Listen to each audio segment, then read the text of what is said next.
ඉතින් අද චිබාවල ලස්සන පැත්තකට යන්න සිද්ධ වුණා මට. අහම්බෙන් වගේ මේකට යන්න උනේ. කොහොම හරි ගියපු වැඩෙත් හරි ගියේ නෑ.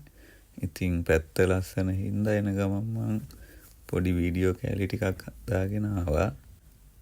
දැන් ජපාන් වලින් මේ සීසන් එකට කියන්නේ හරු කියලා. ඒ කියන්නේ ස්ප්‍රින්ග් එක. සාමාන්‍යයෙන් ජපානයේ ස්ප්‍රින්ග් එක තියෙන්නේ මාර්තු මාසේ ඉඳන් මැයි මාසේ වෙනකන්. ඊට පස්සේ තමයි පටන් ගන්නෙ නට්සුව. ඒ කියන්නේ සමර් එක. මේ ඇවිල්ලා කොහෙද කියන්න බැරි වුණානේ. මේ චිබා කෙන් එකේ කෂිවාවල ටෝකියෝ කැම්පස් එක හරිය. ඇත්තටම මාරම ලස්සන view එකක් තිබ්බයි හරියේ. මේ කැම්පස් පාක් එකේ ඇවිදගෙන යද්දි මට ඇත්තටම ලංකාවේ පේරා කැම්පස් එකේ සබර කැම්පස් එකේ තියෙන ලස්සනත් එක්ක අර ඒ වගේ හැඟීමක් මට ඇත්තටම දැනුණා.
ඊට පස්සේ මම කෂිවනෝහා කැම්පස් ස්ටේෂන් එක ළඟට හිමීට ආවා.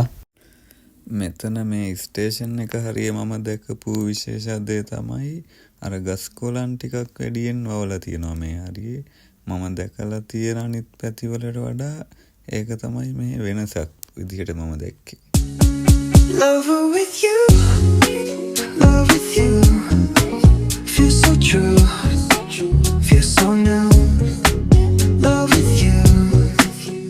with you, every moment just me and you.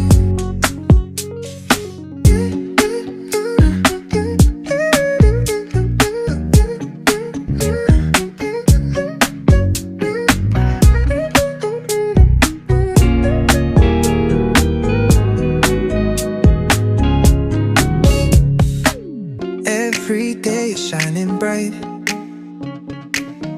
In your eyes I see the light. Laugh and dance through the night. Can't believe this feels so right. Love with you feels like a dream.